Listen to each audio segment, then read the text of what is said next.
കഥയാകെ മറന്നു. ഒരു ധന്യ ബിന്ദുവിൽ കാലമലിഞ്ഞു.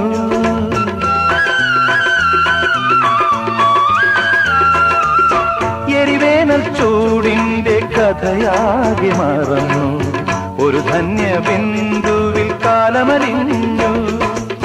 പുതുമണ്ണിൽ സ്വപ്നം പുൽക്കൊടികളായുണരും. അവ പിന്നെ പൂക്കളങ്ങളാകും. വളർന്നേറും വനമാകും. വളർന്നേറും വനമാകും. മേഘം പൂത്തു തുടങ്ങി, മോഹം പെയ്തു തുടങ്ങി. നീതിന് കേട്ടു നെഞ്ചിൽ പുതിയൊരു താളം.